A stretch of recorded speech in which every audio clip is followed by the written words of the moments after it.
নমস্কাৰ ইনফোটেইনমেন্ট স্কয়াৰৰ অন্য এটা গুৰুত্বপূৰ্ণ ভিডিঅ'লৈ আপোনাক স্বাগতম জনাইছো। আপোনালোকে সকলোৱে হয়তো গম পাইছে যে পিএম কিষাণৰ যি 18 নম্বৰ কিস্তি অৰ্থাৎ 18 নম্বৰ যিটো ইনষ্টলমেন্ট 18 নম্বৰ ইনষ্টলমেন্টটো অক্টোবৰ মাহত আহিব বুলি কেন্দ্ৰই জনাই দিছে। ঠিক আছে, যদিহে আপুনিও পিএম কিষাণ সন্মান নিধিৰ হিতাধিকাৰী হয় তেতিয়া আপোনাৰ বাবে এইটো এটা বহুত ভাল খবৰ। অক্টোবৰ মাহত আহি আছে 18 নম্বৰ কিস্তি। এই 18 নম্বৰ কিস্তি পাবৰ কাৰণে আপোনালোকে কৰিব লাগিব কেইটামান গুৰুত্বপূৰ্ণ কাম। যদিহে আপোনালোকে 17 নম্বৰ কিস্তিলৈকে টকা পাই আছিলে, যি সন্মান নিধিৰ ধন আছিলে 2000 টকাকৈ যি কেন্দ্ৰই দিয়ে, আপোনালোকে যদিহে পাই আছিলে তথাপিতো আপোনালোকে 18th নম্বৰ যিটো 18 নম্বৰ যিটো কিস্তি 18 নম্বৰ ইনষ্টলমেন্টটো পাবৰ কাৰণে তিনিটা অতি গুৰুত্বপূৰ্ণ কাম আপোনালোকে কৰিব লাগিব। ঠিক আছে, আপোনালোকে ভিডিঅটো প্ৰথমৰ পৰা শেষলৈকে ভালদৰে চাই থাকক। মই ইয়াতে গোটেই তিনিটা ষ্টেপ আপোনালোকক ভালদৰে বুজাই দিম আৰু এইটা অতি গুৰুত্বপূৰ্ণ 18th নম্বৰ যিটো ইনষ্টলমেন্ট হয় ইনষ্টলমেন্টটো পাবৰ কাৰণে।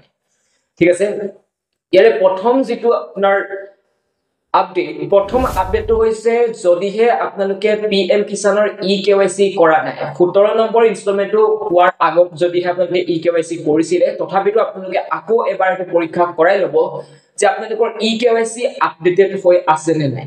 যদিহে আপোনালোকৰ ইকেৱাইচি আপডেটেড হৈ নাথাকে তেনেহলে আপোনালোকৰ যি 18 নম্বৰ কিস্তিৰ ধন পাবলৈ সক্ষম নহব। তাৰ বাবে আপোনালোকে কি কৰিব, পিএম কিষাণ প্লে ষ্টৰৰ পৰা পিএম কিষাণৰ যিটো এপ আছে পিএম কিষাণৰ এপটো ইনষ্টল কৰি আপোনালোকৰ ইকেৱাইচি টো পৰীক্ষা কৰি লওক। ইকেৱাইচি পৰীক্ষা কৰিবৰ কাৰণে আপোনালোকক বেলেগ একো নালাগে, জাস্ট আপোনাৰ যিটো আধাৰ নম্বৰ আছে আধাৰ নম্বৰটো আপোনালোকে তাতে ইনপুট কৰি দিয়াৰ লগে লগে আপোনালোকৰ ইকেৱাইচিৰ সম্পূৰ্ণ ডিটেইলছ আপোনালোকে পাই যাব। ইকেৱাইচি আপডেটেড হৈ আছে নে নাই পাই যাব। যদিহে আপডেটেড হৈ থকা নাই আপোনালোকৰ ইকেৱাইচি আপডেটেড কৰিবৰ কাৰণে অপচন আহি যাব। আৰু অন্যথা আপোনালোকে যদিহে নিজে নোৱাৰে তেতিয়া আপোনালোকে সিএসসি চেণ্টাৰত গৈও আপোনালোকৰ এই যি ইকেৱাইচি আপডেটেড কৰি লওক। বা অন্যথা মই এটা স্ক্ৰিনত দেখাই দিম, আপোনালোকে পিএম কিষাণৰ যি অফিচিয়েল ৱেবসাইট pmkisan.gov.in ৰ যি অফিচিয়েল ৱেবসাইট, এই অফিচিয়েল ৱেবসাইটতো মই স্ক্ৰিনত দেখাই দিয়া ধৰণে আপোনালোকে কৰি ল'ব পাৰিব। চাই লওক ইয়াতে কেনেকৈ আপোনালোকে ইকেৱাইচি আপডেট কৰিব, মই প্ৰচেছ এটা দেখাই দিছো। ইকেৱাইচি কৰাৰ বাবে আপুনি প্ৰথমে যাব লাগিব pmkisan.gov.in এই যি ৱেবসাইট আছে ৱেবসাইটত যাব। মই যেটো ৰেড কালাৰৰ যেটো সাৰ্কুল কৰি দিছো তাতে যেটো ইকেৱাইচি আছে ইকেৱাইচি অপচনটো ক্লিক কৰি দিব।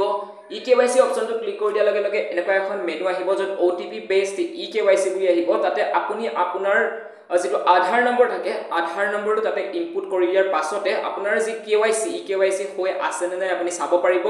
আৰু যদি হৈ থকা নাই তাতে আপুনি আপোনাৰ যি ডিটেইলছ আপডেট কৰি লৈ আপোনাৰ যি পিএম কিষাণৰ ইকেৱাইচি কৰিব পাৰিব। দ্বিতীয়টো কৰিবলগীয়া অতি গুৰুত্বপূৰ্ণ আপডেট হৈছে আপোনাৰ আধাৰ কাৰ্ডত আপোনাৰ যি ডিটেইলছ আছে আপোনাৰ নাম হওক, ডেট অফ বাৰ্থ হওক বা আপোনাৰ যি এড্ৰেছ প্ৰুফ হওক, এড্ৰেছ গোটেইখিনি বস্তু ডিটেইলছ আপোনাৰ সঠিককে আছে নে নাই আপোনালোকে এবাৰ পৰীক্ষা কৰি ল'ব। যদিহে আপোনালোকৰ সঠিককে নাই, যদি আপোনালোকৰ ইকেৱাইচিৰ লগত এটা মিছমেচ কৰে তেতিয়াও আপোনালোকে 18 নম্বৰ কিস্তিৰ ধন পোৱাটো জটিলতা আহিব বা আপোনালোকে নাপাব পাৰে। তাৰ কাৰণে আপোনালোকে কি কৰক, আধাৰৰ যি অফিচিয়েল ৱেবসাইট UIDAI এই ৱেবসাইটত গৈ আপোনালোকে আপোনালোকৰ যি আধাৰ আছে আধাৰ আপডেট কৰাই লওক। ফাৰ্স্ট আপোনালোকৰ নিজৰ যিখন আধাৰ আছে আধাৰখন আপোনালোকে ডাউনলোড কৰি লওক ৱেবসাইটৰ পৰা। ডাউনলোড কৰি আপোনালোকে চাওক যে আপোনালোকৰ যিখিনি ডিটেইলছ খিনি ঠিক আছে নে নাই। যদিহে ঠিক নাই তেতিয়া আপোনালোকে তাতে আপডেটেড কৰিবৰ কাৰণে অপচন পাই যাব। মই এটা স্ক্ৰিনত দেখাই দিম কেনেকৈ আপোনালোকে আপোনালোকৰ যি নিজৰ আধাৰখন আপোনালোকে অনলাইনতে আপডেট কৰি দিব পাৰিব। সাপোৰ্টিং ডকুমেন্ট দিব লাগিব। যদিহে আপোনালোকৰ এড্ৰেছ প্ৰুফত কিবা প্ৰবলেম হৈ আছে আপোনালোকে এড্ৰেছ প্ৰুফৰ এখন সাপোৰ্টিং ডকুমেন্ট দি দিব। যদি আপোনালোকৰ ডেট অফ বাৰ্থ বা আপোনালোকৰ নামত যদি কিবা ভুল আছে তেতিয়া তাৰো এখন সাপোৰ্টিং ডকুমেন্ট আপলোড কৰি দিয়াৰ লগে লগে আপোনালোকৰ যি আধাৰখন অনলাইনতে আপডেট হৈ যাব। তাৰ কাৰণে আপোনালোকে কোনো ধৰণৰ বেলেগ অফিচত যাব নালাগে, আপোনালোকে নিজৰ ঘৰতে বহি অনলাইনত আপোনাৰ আধাৰখন আপডেট কৰি দিব পাৰিব। এইটো সেকেন্ড অতি ইম্পৰ্টেন্ট এটা গুৰুত্বপূৰ্ণ আপডেট। যদি আপোনালোকে এইটো নকৰে তেতিয়া আপোনালোকে 18th ইনষ্টলমেন্টটো পোৱাত অসুবিধা হ'ব। এতিয়া আধাৰ কাৰ্ডৰ যেটো ডিটেইলছ আছে ডিটেইলছটো আপডেট কৰিবৰ কাৰণে আধাৰৰ অফিচিয়েল ৱেবসাইটত আহক uidai.gov.in।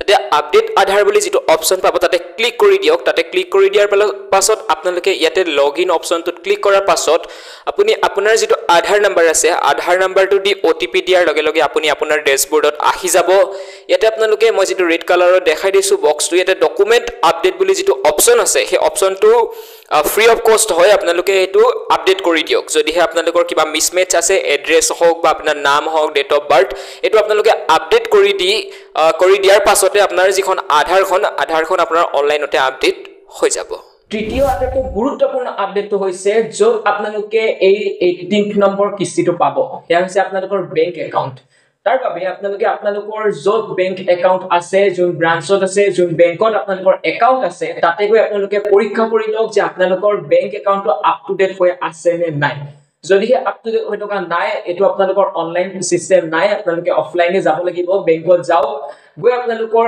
কেৱাইসি আপডেট কৰি লও কেৱাইসি আপডেট কৰি আপোনাৰ যেটো একাউণ্ট আছে আপোনাৰ বেংক একাউণ্টটো আপ টু ডেট কৰাই লও আৰু আপোনালোকৰ বেংক একাউণ্টৰ লগত আধাৰ লিংক হৈ আছে নে নাই হেতু পৰীক্ষা কৰি লবলৈ নাপাহৰিব এই গুটে তিনিটা গুৰুত্বপূৰ্ণ আপডেট আপোনালোকে আজিয়ে কৰি লওক অন্যথায় পিএম কিষানৰ 18th যি ইনষ্টলমেন্ট আছে 18 ইনষ্টলমেন্টৰ আপোনালোকে টকা নাপাব পাৰে ঠিক আছে যদিহে আপোনালোকে 17 ইনষ্টলমেন্টলৈকে পাই আছিল তথাপিতো 18 ইনষ্টলমেন্ট নাপাব পাৰে গতিকে আপোনালোকে ইকেৱাইসি কৰি লওক আৰু আপোনালোকৰ যি বেংক একাউণ্ট আছে বেংক একাউণ্টৰ আপ টু ডেট আপোনালোকে পৰীক্ষা কৰক আৰু নেক্সট আপোনালোকৰ আধাৰ কাৰ্ডৰ যি ডিটেইলছ আছে ডিটেইলছসমূহ আপোনালোকৰ সঠিক আছে নে নাই এই গুটেখিনি আপোনালোকে ঠিক কৰি লওক তেতিয়াহে আপোনালোকৰ এই পিএম কিষানৰ সন্মান নিধিৰ যি 18th ইনষ্টলমেন্ট পাবলৈ আপোনালোকে সক্ষম হ'ব